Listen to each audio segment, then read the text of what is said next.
Well, welcome everybody. Thank you for coming to the informational interview. Here we have Helen Dillon and Cindy May, where you can be able to learn more about what they do as in their career.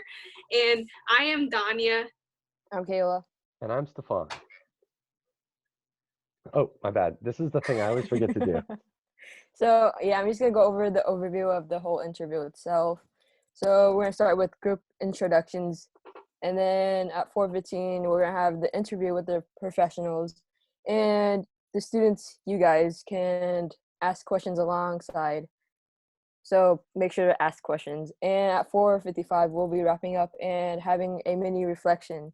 And at 5 we'll end the call. How to be successful? Make sure you have a piece of paper and a pen to take notes so you can ask questions.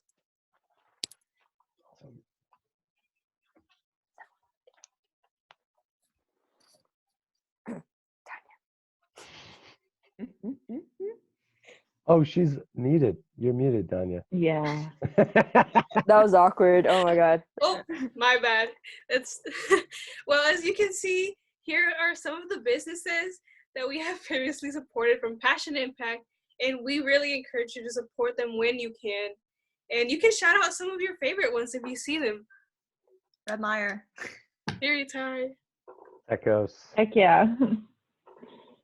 Mojos. Oh, the Mojo crepes. Ooh, Yeah, good stuff. I know. up quality right there. On there.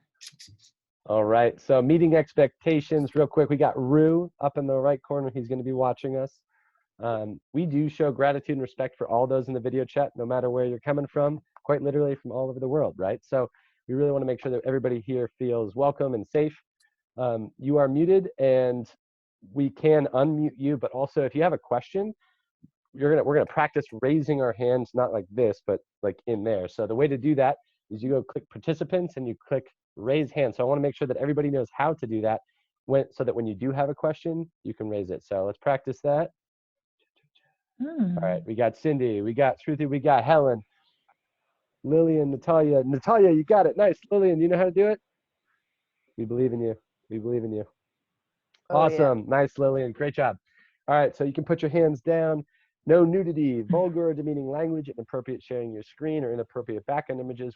We do reserve the right to remove anybody from this, even Cindy and Helen, for anything that's in that realm.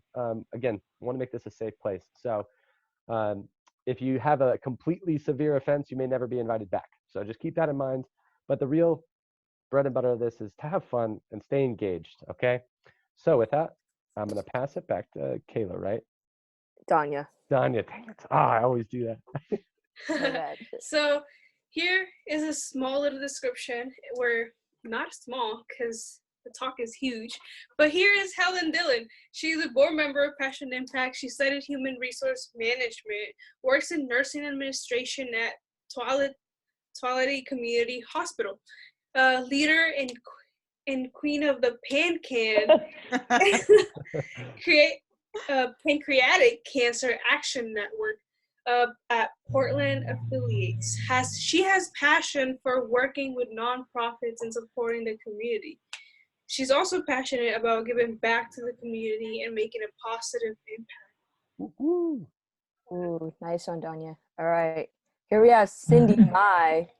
She graduated from Century High School in 2009, almost 10 years ago. Don't do that. Don't do 10 that. years ago. It's not a bad thing. I'm just saying I thought it was 2010, like 2 years ago, but you know, it happens. All right, is an undergrad at Oregon State University, where she majored in public health management, health management, and policy. She has worked at OHSU Tuality Healthcare for over 4 years. She is in her last year of her master's program at Pacific University. She is interested in shifting her career focus towards diversity, equity, and inclusion work. And she is passionate about connecting with individuals and making a difference. Awesome. Well, welcome. Yeah, all right. So we have a little icebreaker kind of activity, which I can start off. So basically, I'm going to introduce myself, my pronouns, and what school I go to, and answer the question of the day, which is, if there was a zombie apocalypse, would you survive? How and why? Well, my name is Kayla, and I go by she, her, and I go to Franklin High School. And honestly, I think I would. I've been watching The Walking Dead a lot, and I'm pretty sure I think it'll be really fun. I don't know. I really like when they like kill zombies and stuff like that. I don't know. It's really fun. And I'll gather my like friends, and then we used to like go to malls and just mess around. And I'll popcorn it to Danya. Great. Okay. So my name is Danya. My pronouns is she and her. I also go to Franklin High School. And what would I do? Okay. Well, first I would probably try to build a house in the tree so at night they wouldn't come get me. And would I survive? Probably not, because I would be too scared to get off that tree. Okay, I can pass it on to Helen. My name is Helen Dylan. I go by she, her, and I'm being interviewed by you guys, so I don't go to a school. And I don't think I would survive. I don't run very fast. I am kind of a big chicken, and yeah, I think they would get me like real quick.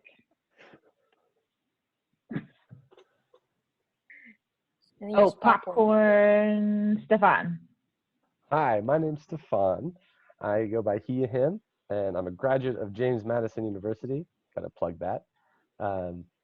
Would I survive? Absolutely. Yes, I would survive. There would be so many things that I would do. I have a long list.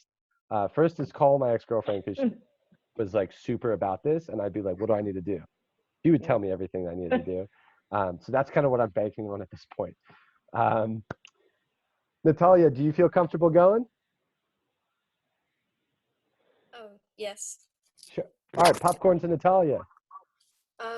Well, hi, my name is Natalia.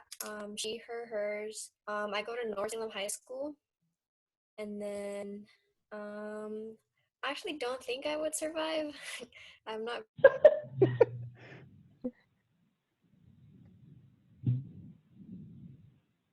Oh no, your audio Muted. cut out. Oh.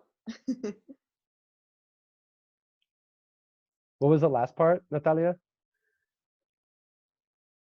She's still muted, or the audio. Try unmuting it and unmuting it. Might work. Not working. Are you back? Wouldn't be a Zoom meeting without technical difficulties. There you go. Yeah, I can hear you now. So you said that you would not survive? Yeah, I don't think I would. Well, thanks so much. I'm right there with you, sister. Popcorn it to someone else. Shruti? Okay, hi, my name is Shruti. I prefer she and her. I go to Lhasa High School in Austin, Texas, and I would 100% not survive. Oh, okay. Wow. Who would you like to go next? I'll pick Cindy. So my name is Cindy Mai. My pronouns are she, her, hers. And I'm currently going to Pacific University, which is right here in Hillsboro, Oregon. And I would not survive the apocalypse, but my husband will. He's very resourceful, very outdoorsy. So I'll just depend on him to create us a shelter, get us food. So that'll be good. Yeah, that's a good call. I think maybe my husband would help me survive a little bit longer, but maybe not that much longer. You're married to an engineer. Yeah. That's very true. And we have one more. Lillian. Hi, my name is Lillian. I go by she, her pronouns, and I go to Roosevelt High School. And if I was in a zombie apocalypse, I would definitely die. I would probably die. I wouldn't survive at all. Oh my gosh. All y'all. Honestly, oh my God, Stefan and I would probably be a great team, Avengers, you know? I feel like it's going to have to happen at some point, Kayla. It will. Yeah. I'm going to do a quick 5-second plug here, and at the end, Shruti, you can talk to us a little bit more about it. Shruti's joining us from Texas, my alma mater. Go Lhasa. Basically, she has helped start an organization to get students to volunteer virtually to support healthcare and other health focused nonprofits. So after this, if you're like, I'm engaged, I want to do something, she's the one that you're going to want to talk about. So at the end of this, we'll get you to give more like that plug. How does that sound? Sounds good. Great. Awesome. And with that, I'm going to stop sharing my screen and pass it back to Danya and Kayla. Woo. Yeah, so it seems that a lot of us wouldn't survive in an apocalypse, except Stefan. I guess he can. Well, I guess so. Okay, anyways, to start this interview, I would just like to start to just make a quick question and be and just say, what is nursing administration and what is it that you guys do? We can start with Cindy. I don't work in nursing admin. I actually work in volunteer services. So I'll hand that to Helen. So nursing admin supports basically like all the business functions and program functions behind nursing, which is sort of the biggest part of hospital care. The nurses are the ones that are on site 24/7 taking care of patients. And so there's a lot that goes into it as far as helping with scheduling and timekeeping. And then we have contracted nurses that come in and take care of specific types of things like dialysis, or we have a special contracted service team that comes in just to do IV starts for patients and things like that. I help manage programs for our relationships with those contractors. What else do I do, Cindy? Nurses Week.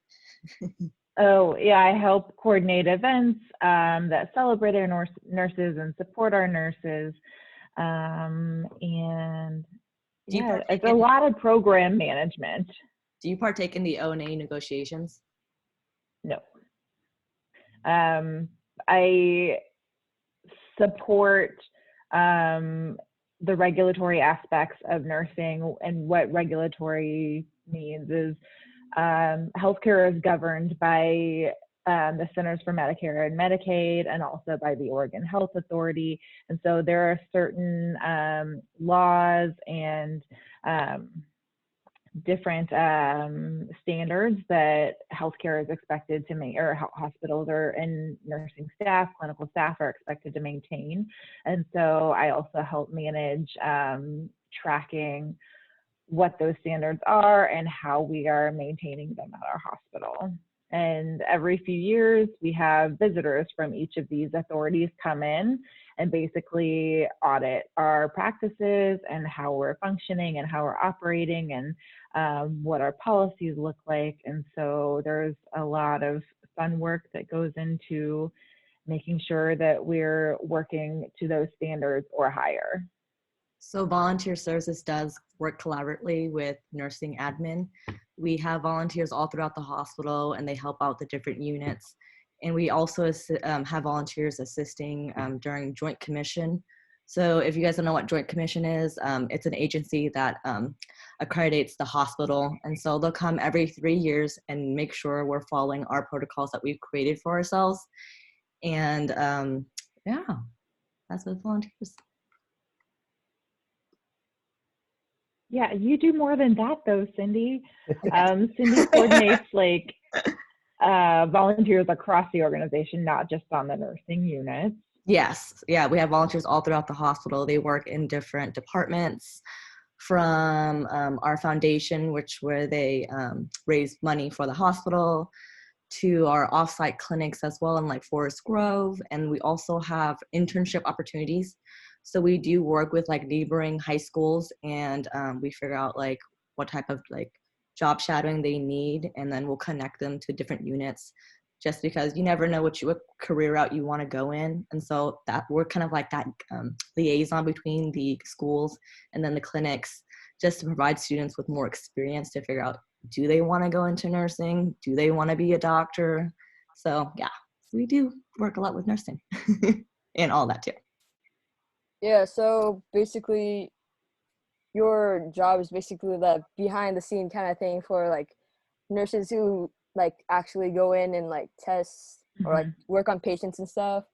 Yeah, so talking about careers and like choosing your path, how did you guys like move towards the direction of health, kind of like administrator kind of service kind of thing? That's my question. And let's go with Cindy this time. So for me, I'm a first generation Vietnamese college graduate from my family. And growing up, I've always had to translate when we go to medical appointments for my parents. I was one who kind of stepped up in my family versus like my brother and my younger sister, the middle child. And so I would always translate their medical appointments. And then I kind of noticed like there was a lot of like linguistic barriers between the providers and my parents. And so they're actually who inspired me to go into public health.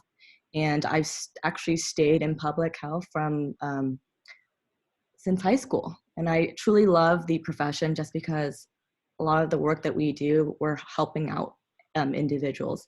And I firmly believe that everyone has a right to health care. Yeah, thank you.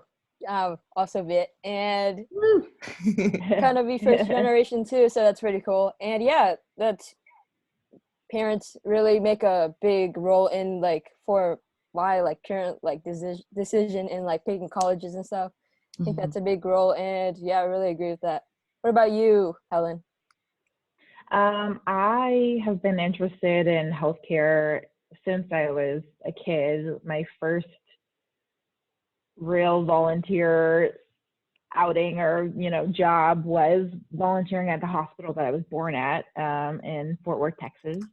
And that actually I related a lot to Passion Impact's mission and what Passion Impact is all about, because I strongly believe in education through volunteerism becoming a career path. And so that first volunteer gig that I started when I was like 14 and I think 8th grade.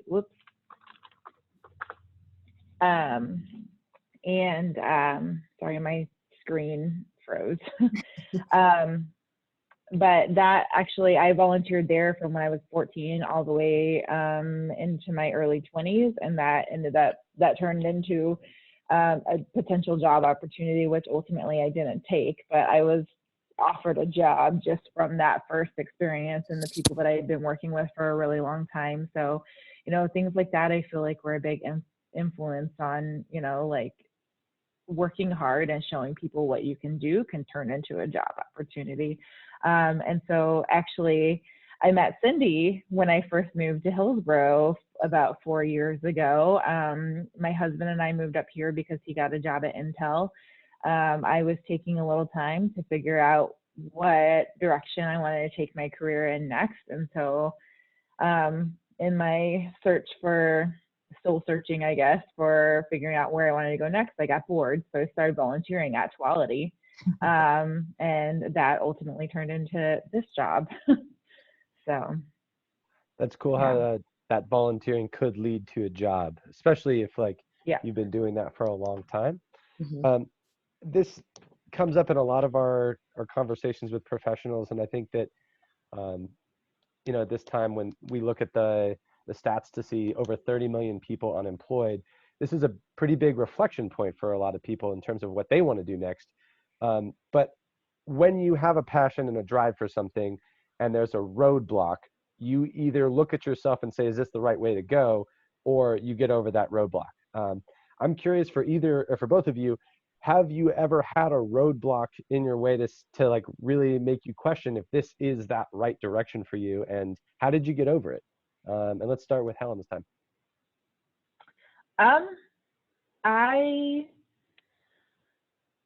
I feel like there are times now in my current role, working in healthcare is really weird right now. If I can be completely honest, it's just it's a scary time in healthcare because with this pandemic, we have had to halt a lot of services within our healthcare system, and that leads to the hospital not making money and really going deep into debt, which is really scary. And it's something that's going to probably impact the healthcare industry for at least the next several years. So, you know, I've taken this as a little bit of an opportunity. While I really love working in healthcare, but you know, sometimes I do wonder, is this the right, helping people is definitely like what's driving me here. And I feel like I do make an impact in helping people, helping our organization. But, you know, sometimes I do reflect back and think maybe I'm more interested in shifting into a different path of helping people. Great, thank you. Cindy, what about you? So for me, my first roadblock was probably right before I was going to graduate college. So graduating within the public health degree, it's very broad. There's so many things that you can do with that degree that it was really hard for me to narrow it down. And so luckily with my school, they would send us out like weekly internships. And that's where I found out my first internship with Randall Children's Hospital in Legacy Emmanuel. And then that's how I got into volunteer services, just because I didn't know what I wanted to do with my career. I knew that I loved event coordinating, I love planning, I love making connections with people, and volunteer services kind of ticked off all those boxes for me. And it was a really great internship opportunity for me, because I was able to make those connections, and actually that's what led me to my current role. It's because all of the gift shop managers and volunteer service managers throughout the state, they go to like a quarterly meeting, and they all talk to each other, and they're very close knit. And my current manager then was one who told me about the job opportunity at Tuality. And with the one thing of volunteer services is it's a very tight knit group where a lot of people tend to retire in, so it's very hard to get into. So when the opportunity arose, I took it, and I love volunteer services. Now I'm on another roadblock, kind of just like with Helen too, where I love volunteer services. I've given 4 years of it, but like I kind of want more growth opportunities. I want to figure out like what's next, which is the reason why I applied to get my master's, just to give me the opportunity to look at different areas and figure out where else I should go next. I don't really know. And to piggyback off that a little bit, Tuality is a small community hospital. Yes. It's not a big system like Providence or Legacy. And so really for both Cindy and myself, I think she said it really well. For us, the next roadblock really is, and what's making us sort of reconsider, is we do want more opportunity for growth. We want to step up in our leadership, and working at such a small place, it's harder to find different opportunities for that. Like especially in Hillsborough, this hospital is so deeply rooted in like the history of Hillsborough. People, like generations of people, work at this organization and stay at this organization. So, you know, people tend to come in and stick around, and so some of the managers and directors here have been here for like decades. Mm-hmm. Yeah. Which is awesome, but also we want to grow. And there's currently a huge like turnover rate too right now too at the organization. Just because, yeah, it's like OHSU partnership. Yeah, so it's we're still figuring out our culture right now at Tuality and figuring out that relationship, and a lot of unknowns right now. Unknowns are definitely going to be around for a while. And that's a hard reality to face at this point, for sure. Yeah. Donna, did you have a question? You're on mute. Oh, there you go. Oh, I'm muted again. Sorry. So, yeah, I hear that you guys do a bunch of volunteering, and I'm sure like that takes hours. So I would just like to know like how many hours do you guys take, and that of internships and volunteerings, and also what's like has there ever been a difficult situation in your internships? I can start with Cindy.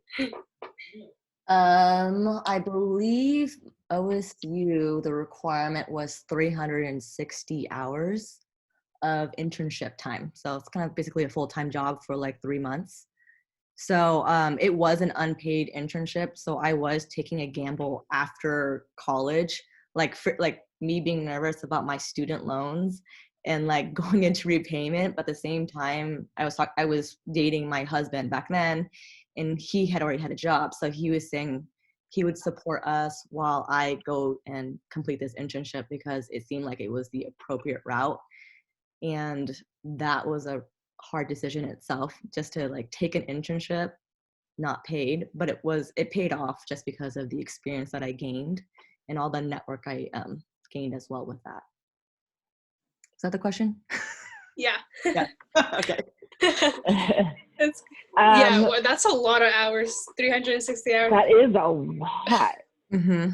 Yeah. Like yeah.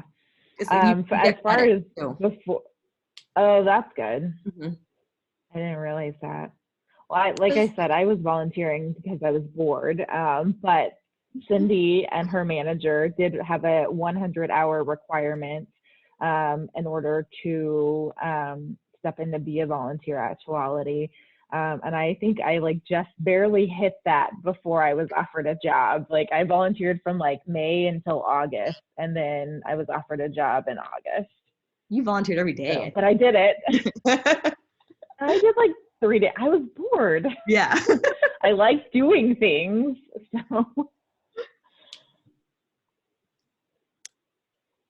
I did have another internship, but that one was just a fun internship. Wait, no, I actually had 3 internships when I was at OSU. dang. I totally forgot. So the first internship I had was like my sophomore year, and I was like a student ambassador, and so I got to travel to DC, and I got to is it rallying? It's not rallying. What's the term for it? We were not picketing against like Sally Mae. Lobbying? Lobbying, yes. Picketing actually makes like a very visceral picture. I can see you out there doing it. So yes, so I did have a sign. So I did it with a bunch of students across the country. So that was my first internship, and it was like all expense paid and everything. And then Nice. my second internship was actually in Michigan. So they have a program called FLIP, which is the Future Public Health Leaders Program.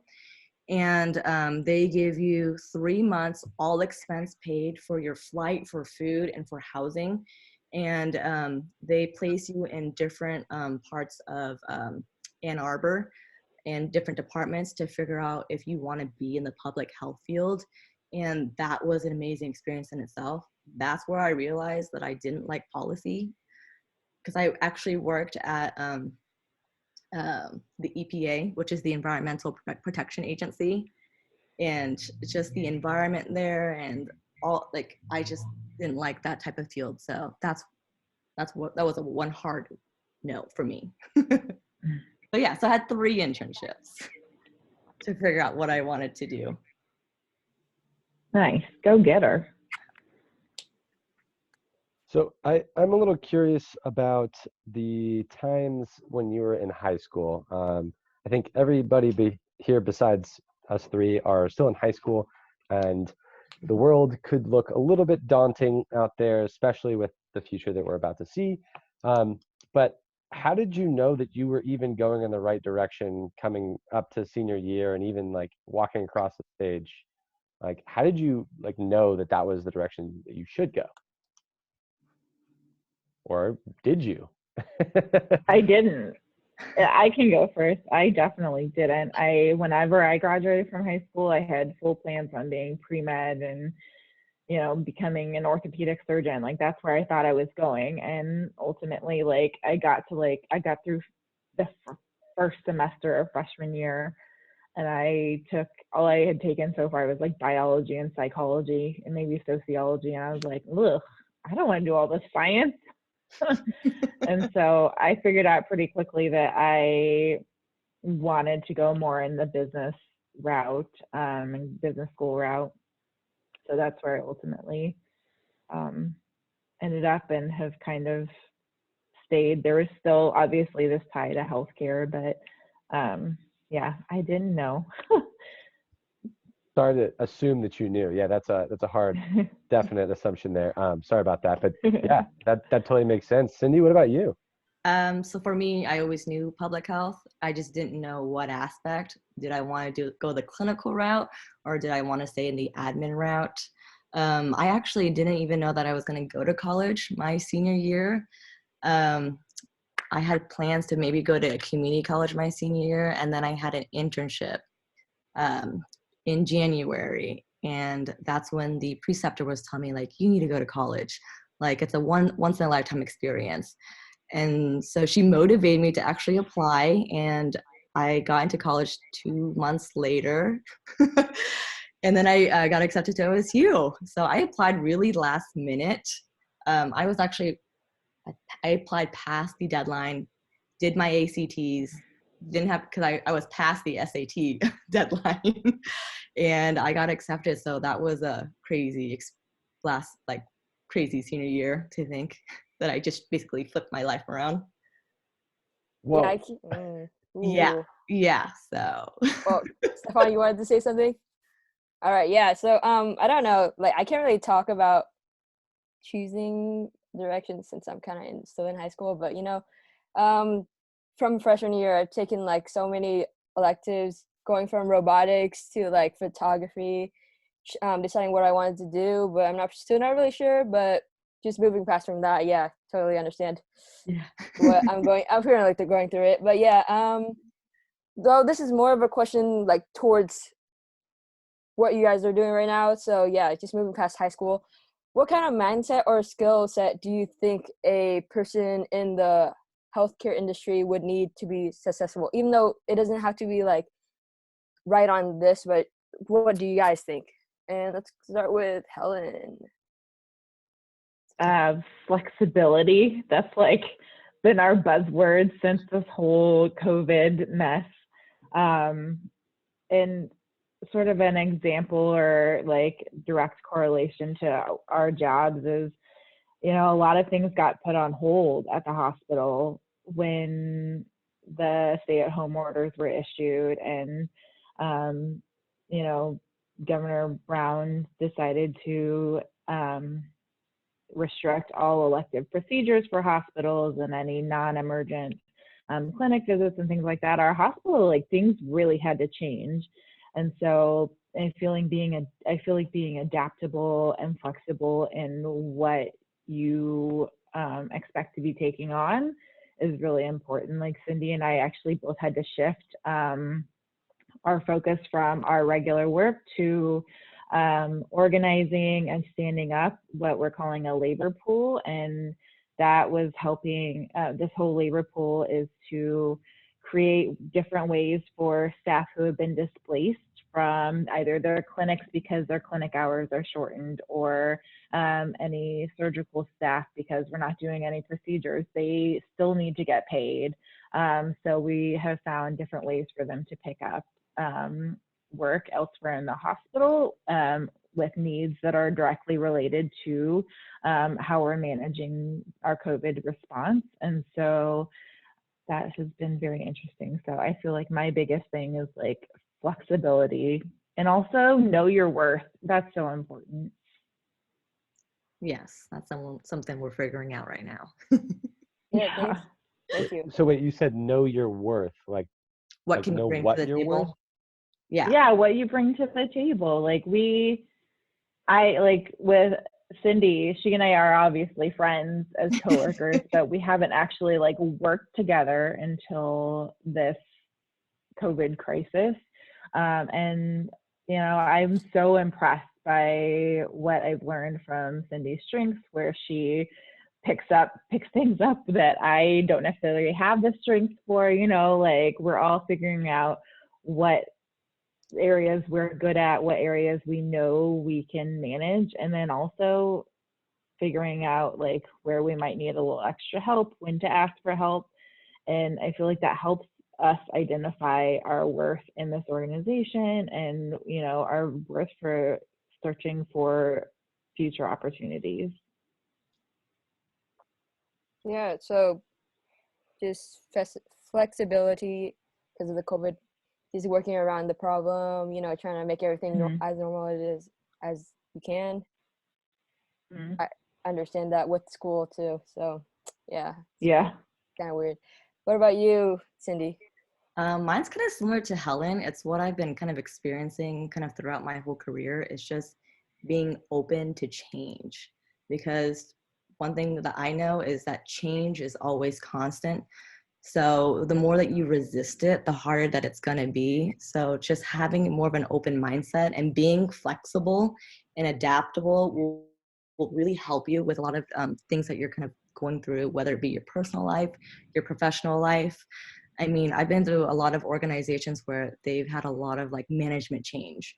And so figuring out that culture, figuring out how to communicate to like that manager, that leader, it's been continually a learning process for me.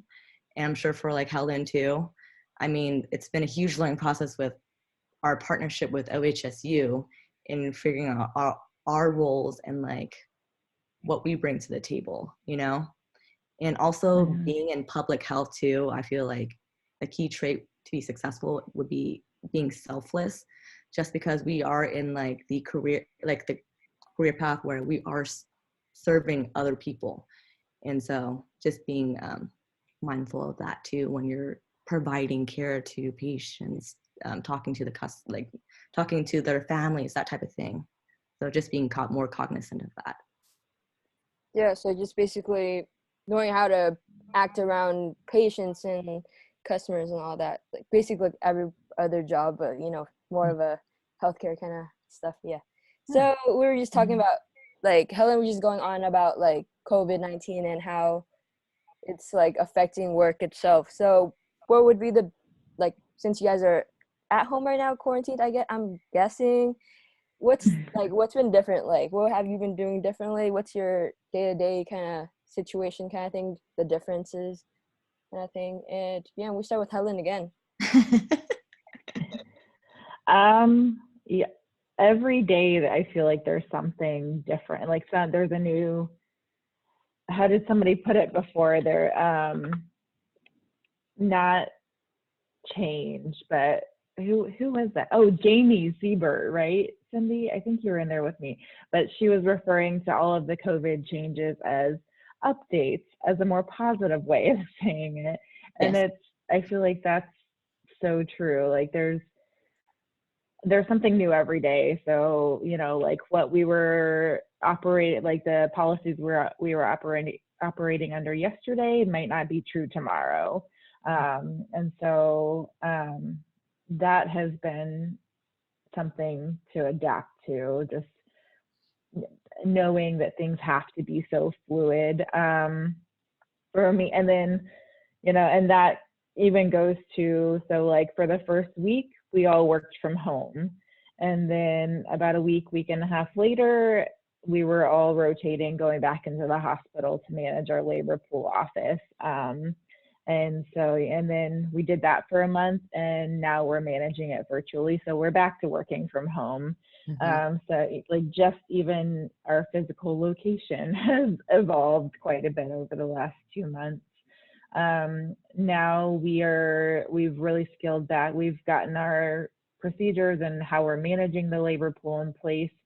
So several of us are able to pull back some and start shifting back towards our regular work. So that's kind of nice. But, you know, when we first started when we went back to working from home and managing it virtually, you know, I knew I had more time to focus on my regular work, but even then I was like, oh, it's been so long. Like, where do I even start right now? But there's always new asks. There's always people coming in and saying, hey, can you figure this out for me? So that's kind of where I started. Basically had the same experience as Helen, but my hours are a little bit differently than hers. I work 4/10s, so what that means is I work Monday through Thursday for 10-hour days, and that's kind of been a struggle for me right now, just because I'm going to school at the same time. So I'm on the computer for 10 hours straight, and then I have to go and be on my laptop for school. And I realized that like there needs to be breaks, and just like being on my computer all day has been like mentally, physically draining. So that's been an adjustment. And with the current weather too, can't really take walks either. So Helen was giving me advice about like taking a step away from the laptop just to give your eyes a break. But sometimes it's kind of hard to do that. But Yeah. Okay, so I have like a little thing about the screen thing. So we were like, we were talking to like professionals who were like they were engineers, and like this guy who works on computers like 24/7. So what he did was every day he would turn down this brightness of the screen like by a notch. So by the end he'll be used to it being like really dark. So then it'll like really help your eyes. So Oh, we want to try that. that's a great suggestion. Mm-hmm. I have an app. Yeah. But yeah, just handing it over to Danya since I think she has a question. Yeah, so if I can like go back from how you guys started, what was the process of being in that position that you guys are? Like, yeah. If we can go in. You mean like getting the interview process for getting Yeah. the job? Getting the interview process. Oh, for my current job? Yeah. I actually applied for, I want to say 50 positions before I actually landed an interview with Tuality. Like it's a very stressful time to like actually like fill out the job application and then actually land the interview. It's a process that they don't really talk about in college, or I feel like they should talk a lot more. But with Tuality, it was a 3-step process. So the first interview was with my current manager and the old coordinator. And then the second interview was with my manager and her manager. And then the last interview was with my manager. So it was a long process for me. That is regular. Yeah, and I think it took about 3 weeks to accept the job offer and start working. Yeah. While I was working. So Cindy and I had very different experiences. If I can pass anything on to you guys, it's like use your network. Mm-hmm. Like I had said, I started volunteering at Tuality, and I started like early May, and I still got an invitation to like the annual volunteer appreciation luncheon, even though I was like a week in. And I ended up sitting next to the manager of the home health nursing department for our hospital. And I chatted with her, got to know her a bit. And then while I was volunteering through the summer, she would stop by one of the places where I volunteered, and we would chit chat a little bit each week. And then like mid-August, she came out, she was like, "Hey, I know you're looking for jobs. I think I just recommended you for one to my boss." And so her boss came out a few minutes after that, and basically it was like, "Do you have your resume? Can you email it to me right now?" Because I actually had my computer there at the birth center information desk, and I was like looking for jobs. So I emailed it to her right away. I think that was like a Thursday. I had an interview on the next Monday, and then an offer by the next Friday. Dang. And then I started like a week later. So we had very different processes or very different experiences, I feel like. I did, after like a week after I was accepted, I did talk to my manager about like how did I stand out from the other candidate?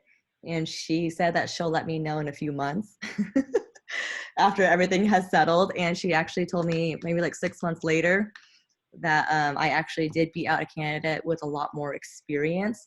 But she said that she was in my role once before, just fresh out of college and trying to gain experience. And so she wanted to give me the opportunity to kind of build my resume with her department, and it'd be a good way for her to mold me too in that role. So that was an interesting feedback from my manager.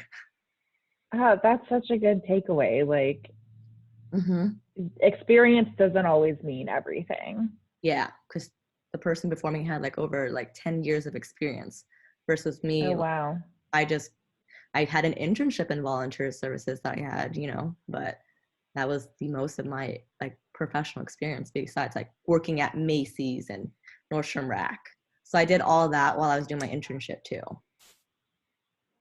Whew, that's a lot of time to put in to eventually get that job.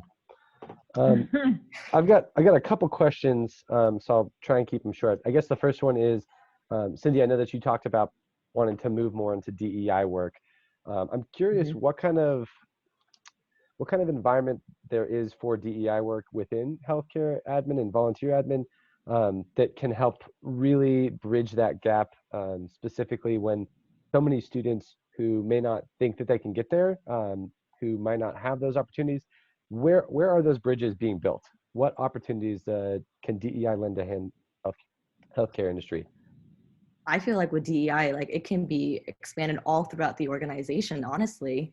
But just working at Tuality, that's what kind of triggered me wanting to go into DEI work, just because we don't really have a lot of DEI initiatives. And so Helen and I were actually a part of the DEI committee at Tuality, and that's all we have, just because we are a smaller organization. So our bandwidth is really small with the amount of work that we can do. And I did talk to zero budget. With zero budget, and it's that's where I'm okay, I really want to be able to get into the work where we're making a difference and providing more awareness to the patients we serve, and also to the employees too, because it is a very diverse population in an organization. So how do we communicate with each other? And I made a connection with someone who actually works at Kaiser, and she was just telling me with DEI work, it's still new. A lot of organizations are still figuring out what DEI looks like in healthcare.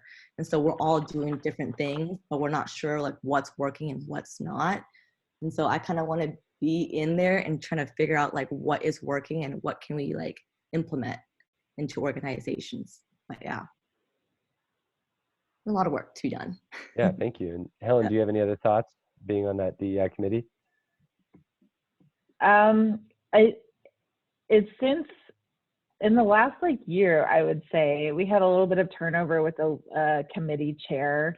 And we had small focuses before and a lot of big conversations, but it's kind of exciting for our group now. We're actually starting to see more action. We're actually following through with some of the projects that we're talking about. And so we've focused quite a bit on Pride, and then some awareness activities around different cultures and things like that. So, Cindy, we got to start small, and a lot of organizations are just trying to figure out where to start. And so I think we're starting to move in the right direction. Yeah. So, yeah. Well, I know that is it's a big focus, especially in Portland. I'm actually not sure about Salem, Natalia, so I'd be curious to know what kind of DEI work would be going on there. But I do know that there is a lot of focus on how do we represent all of our communities and make sure that the voices that haven't been heard before are elevated. So I hope that that's something that you guys can continue to do.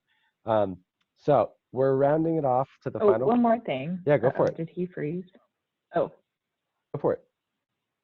Sorry, I was just gonna say, being with this hospital being in Hillsborough and Washington County is one of the most, I think, is the most diverse county in all of Oregon, isn't it, Cindy? I believe so. Next to yeah. Yeah, next to Multnomah County. But there's a lot of, if you guys are looking for diversity, equity, and inclusion work within your community, I would say look to the city and county levels for some direction. Cindy and I actually went to a community meeting a few months ago. When was that? December? I think it was. Because Washington County is actually working towards creating an entire department around diversity, equity, and inclusion. And they were looking for community feedback on what that might look like. And so there is stuff like that to look for within your own community. So I would say, like, get out there and look for it if that's what you're interested in. That's a great idea. All right, well, we're going to ask one final question here. You're going up and down the hallways, you're making sure everything's right, the volunteers are all in the right places doing the work they need to do, all the doctors and the nurses have all the equipment they need, everybody's hunky-dory. And then a student walks up to you who just got off their volunteer shift, and it just so happens that you two are laughing and talking to each other, and you turn to the student, and the student says, "Hey, one day I might want to be in your position." And this is your 30-second elevator pitch. Why should a student aspire to be in your position? So let's start with Helen. Oh God. Behind the scenes work of a hospital is what keeps the wheels turning, what keeps pushing the truck forward or wagon forward or whatever. And like, I feel like I might sound like I'm tooting my own horn, but like, I have my hands in a lot of different things at this organization. And there are some days where I'm like, how did I get here? Like, how do I have my hands in so many different things? How do I know so much about things that I probably shouldn't know that much about? But like, it's satisfying to feel needed, and it's satisfying to know that like my work behind the scenes is keeping things going and moving forward. Awesome, thank you. And then the student turns to Cindy. I believe I just lost my train of thought. We need more students or people who are very passionate in what they do, because they're what keeps the organization running and going towards like a bigger purpose. And so we need a lot more students come in. Awesome, thank you so much. Sorry. All right, we're going to do a quick reflection. I'm going to share my screen again. There's 3 questions here, so feel free to write them down or just call it out. Like if you're like, I think number 2 or that second bullet point something I want to talk to, or the third one, fantastic, throw it out there. So what did you learn from this interview that you're excited about? Could be one thing, could be a bunch of things. How can you use that information moving forward in your education, in your career? And then is there anything that Passion Impact can do to improve your experience in this room? So if you have something, go ahead and throw it out there. This will also be a good time for Cindy and Helen to tell a joke. Oh, let me pull up the joke really quick. Oh yeah. Okay. So 2 campers are hiking in the woods when one is bitten on the rear end by a rattlesnake. I'll go into town for a doctor, the other says. He runs 10 miles to a small town and finds the only doctor delivering a baby. I can't leave, the doctor says. But here's what to do. Take a knife, cut a little X where the bite is, suck out the poison, and spit it on the ground. The guy runs back to his friend, who is in agony. What did the doctor say? The victim cries. He says, you're gonna die. That's a joke. Good one. Kayla, where's your knee slap? Oh, I don't know about that. I mean, I give it a 2 out of 10. The effort counts. It's not really my joke, but. Does anybody have any? She is a tough crowd. That's true. That was also a joke that I sent, so I'll take complete ownership over how bad that joke was.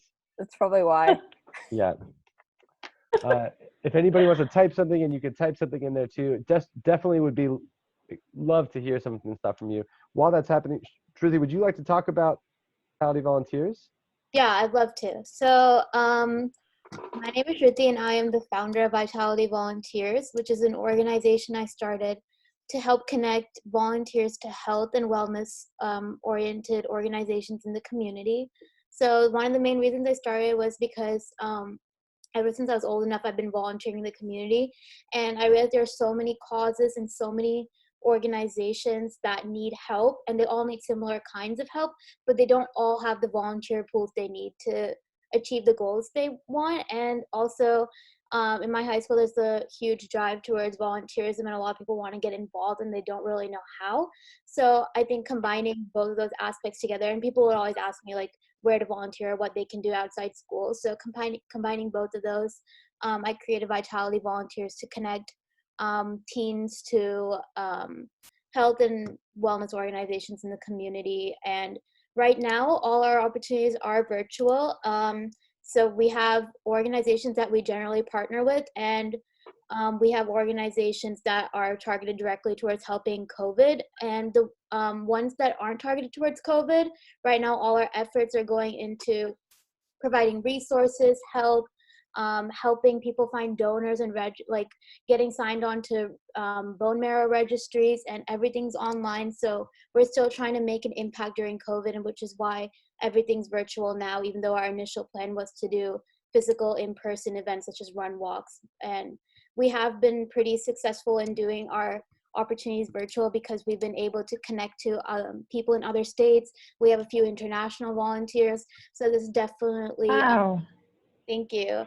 So this has definitely like opened my eyes to something that I could always, like, even when everything calms down, I could always have like an online aspect to it where I could involve even more people on a larger scale than I could if I was just planning on doing like an Austin-based thing.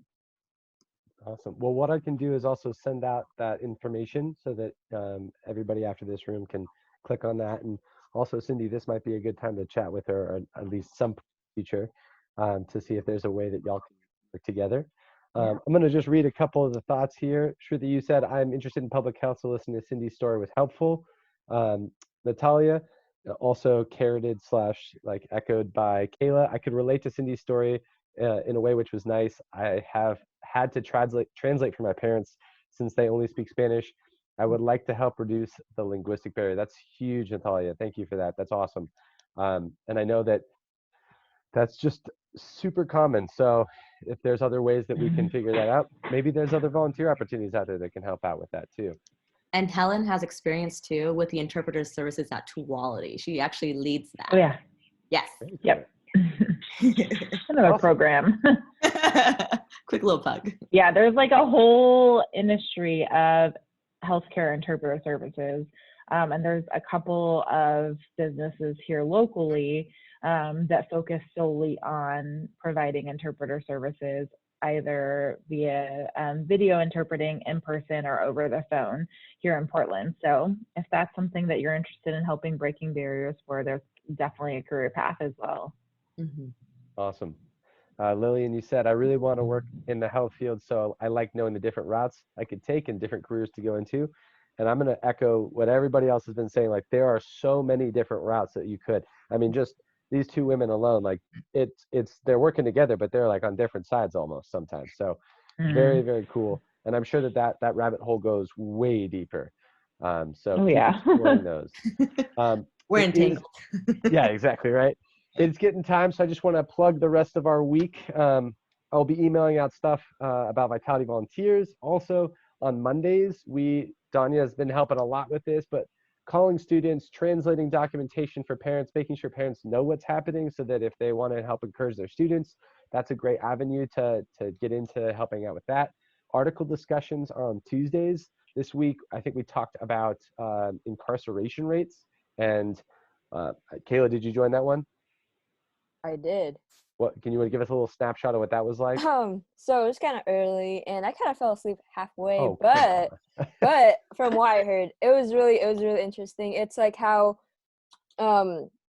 there's so many people incarcerated and how it's like not healthy because like 99% of the people who go in end up being affected like mentally and like being like doing more bad things when they get out than like it's not, the system's not working and stuff like that. Cool. And it's just going on about that. Yeah. And that's definitely one topic. We've had other topics involving psychology and business. So that's something you're more than welcome to join. On Wednesdays, Kayla and Christina do workouts from 12 to 1. I had an interview today, so I couldn't do it. In the past, I have had to use my inhaler because it gets intense. Next Wednesday, a week from today, we're going to have 2 musicians, Don Haynes, who was a director at LASA for 39 years of his career, his only career. And then Casey Segola Slamp, who is a percussionist, a professional percussionist. So both of those are happening. Also in June, sneak preview, we have 2 fashion designers on June 10th. So that's already plugged in there. And then on Fridays, we have game days with Mary and Alan. Helen joined last week. All y'all are invited to those. It's always a lot of fun. It was so much fun. It was so funny. Oh. Yeah, it was cool. So with that, you can unmute yourselves if you'd like, but thank you so much, Helen and Cindy. It's been great to have you on here. And welcome, Shruti, Lillian, and Natalia for joining. Thank you so much. It's been really great to have y'all as well. So woo, thank you. Yippee. Thank you. Oh my Awesome. gosh. All right, we'll look out for an email from me, and we'll see you guys next. Thanks so much. See you, everybody.